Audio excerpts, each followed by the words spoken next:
السلام علیکم ورحمۃ اللہ وبرکاتہ۔ آج ایک اور بہترین ویڈیو کے ساتھ بھائیوں کے سامنے حاضر ہوا ہوں۔ انجینئر محمد مرزا کا بہترین بیان، فیملی پلاننگ ان اسلام۔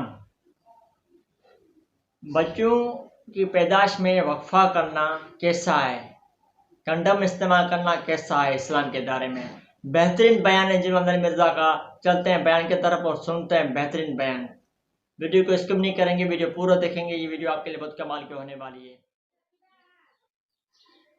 جانے کو یعنی جب میاں بیوی ازدواجی تعلق قائم کریں، ڈسچارج کے وقت وہ الگ ہو جائیں، اس کو کہتے ہیں عزل۔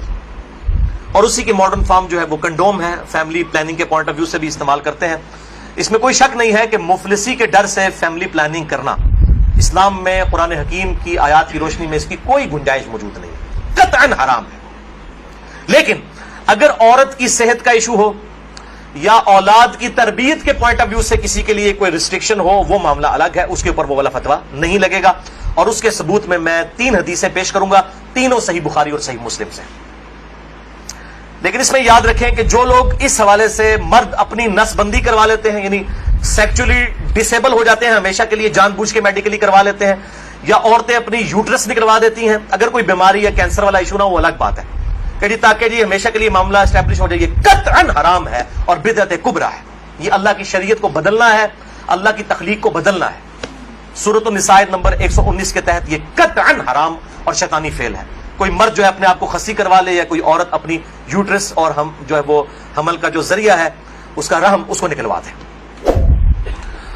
البتہ عزل جو ہے اس کی اجازت ہے۔ اس کانٹیکسٹ میں 3 حدیثیں ہیں، تینوں بخاری اور مسلم سے۔ پہلی حدیث صحیح بخاری میں 5208، مسلم میں 3561 اور مشکات میں 3184 ہے کہ جابر بن عبداللہ کہتے ہیں رضی اللہ تعالیٰ عنہ کہ قرآن حکیم نازل ہو رہا تھا اور ہم اپنی بیویوں کے ساتھ عزل کیا کرتے تھے۔ اللہ تعالیٰ نے قرآن حکیم میں اسے منع نہیں فرمایا، اور جب نبی صلی اللہ علیہ وسلم کو ہمارے بارے میں خبر پہنچی کہ ہم عزل کرتے ہیں، یعنی بیویوں کے ساتھ جب صحبت کرتے ہیں تو ڈسچارج کے وقت الگ ہو جاتے ہیں تاکہ اولاد نہ ہو، تو نبی صلی اللہ علیہ وسلم نے بھی ہمیں منع نہیں فرمایا۔ نبی پہ تو واجب ہوتا ہے منع کرنا۔ اور یہ جابر بن عبداللہ وہ ہیں جو 74 ہجری میں فوت ہوئے ہیں، آپ صلی اللہ علیہ وسلم کے بعد بھی 62 ایئرز تک، 62 سال تک زندہ رہے ہیں، اور بخاری اور مسلم کی کئی احادیث کے راوی ہیں، اور 7 سب سے زیادہ 7 احادیث روایت کرنے والے صحابہ میں سے یہ ایک ہے، جابر بن عبداللہ انصاری رضی اللہ تعالی عنہ وعلیہ السلام۔ تو وہ کلیئر کٹ کہہ رہے ہیں نہ قرآن میں اس کی حرمت آئی، نہ نبی صلی اللہ علیہ وسلم نے ہمیں عزل کرنے سے منع کیا۔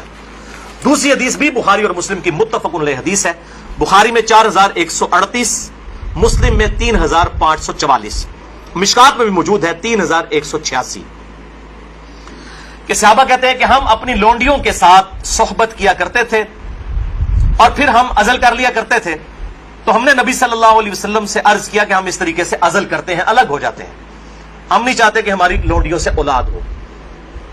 تو آپ صلی اللہ علیہ وسلم نے فرمایا کہ کیا حرج ہے کہ اگر تم اپنی بیویوں کے ساتھ عزل نہ کرو، کیونکہ جس جان نے دنیا میں آنا ہے قیامت تک کے لیے وہ تو آ کر رہے گی۔ لیکن آپ نے منع نہیں فرمایا، آپ نے فرمایا جتنے مرضی ہیلے بازی کر لو، جتنے معاملات مرضی کر لو، جس جان نے دنیا میں آنا ہے اس نے آنا ہے۔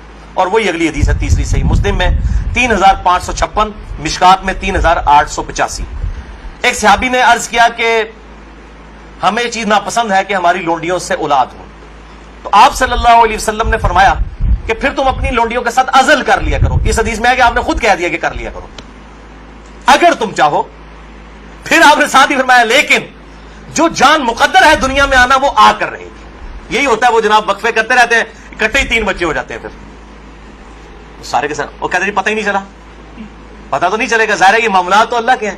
اور آپ کو بتاؤں یہ جو اولاد والا معاملہ ہے یہ خالصتاً اللہ تعالیٰ نے اپنے پاس رکھا ہے۔ کئی پیغمبر ہیں جو بے اولاد ہیں، اور سورہ شورا کے آخری رکوع میں آیا اللہ تعالیٰ جسے چاہتا ہے بیٹے دیتا ہے، جسے چاہتا ہے بیٹیاں دیتا ہے، جسے چاہتا ہے دونوں دیتا ہے، جسے چاہتا ہے بے اولاد رکھتا ہے۔ نبی صلی اللہ علیہ وسلم کی ساری بیویاں بے اولاد ہیں سوائے حضرت خدیجہ کے، یا ایک سیدہ ماریہ ہیں، ان سے ایک بیٹے ابراہیم پیدا ہوئے، وہ بھی فوت ہو گئے۔ آپ کی ساری اولاد حضرت خدیجہ سے ہے، باقی آپ کی بیویاں جتنی ہیں وہ بھی بے اولاد ہیں۔ کیا ان کو اولاد کی تمنا نہیں ہوگی؟ سیدہ عائشہ کو، سیدہ حفصہ کو ہوگی، لیکن یہ ایکسکلوسو اللہ تعالیٰ کا ڈیسیجن ہے۔ تو آپ صلی اللہ علیہ وسلم نے فرمایا کہ جو جان مقدر ہے وہ آ کر رہے گی۔ پھر کچھ عرصے کے بعد وہ صحابی حاضر ہوئے اور کہا یا رسول اللہ میری لونڈی جو ہے وہ تو امید سے ہے، حاملہ ہو گئی ہے، آپ نے فرمایا میں نے تجھے کہا نہیں تھا کہ جو اولاد مقدر میں ہے وہ آ کر رہے گی، اس کو کوئی نہیں روک سکتا۔ تو یہ چیزیں یعنی انسان اگر سمجھتا ہے رک جائے تو ایسا نہیں، لیکن یہ یاد رکھیے یہ لونڈیوں والا معاملہ ہے۔ جو آزاد عورت ہے، کیونکہ ہماری بیویاں تو لونڈیاں نہیں ہوتی ہیں، تو آزاد عورتیں ہیں، آزاد عورت کے ساتھ عزل کرنے کے لیے بیوی کی اجازت کی بھی ضرورت ہے۔ مرد اپنی مرضی سے یہ ڈیسیژن نہیں کر سکتا۔ یہ ساری احادیث لونڈیوں سے ریلیٹڈ ہے۔ آزاد عورت اور بیویوں کے معاملے میں میاں بیوی دونوں کا راضی ہونا ضروری ہے۔ لہذا اس حوالے سے صحیح مسلم سے ایک حدیث جو پیش کی جاتی ہے اور کچھ اور روایتیں کہ عزل کرنا گویا کہ زندہ بچے کو گاڑ دینا ہے یا اولاد کا قتل ہے، وہ تمام احادیث کراہت کے اوپر مبنی ہے یا پھر وہ منسوخ تصور کی جائیں گی ان احادیث کی روشنی میں، اور الحمدللہ اسی پہ امت کا اجماع ہے۔ عزل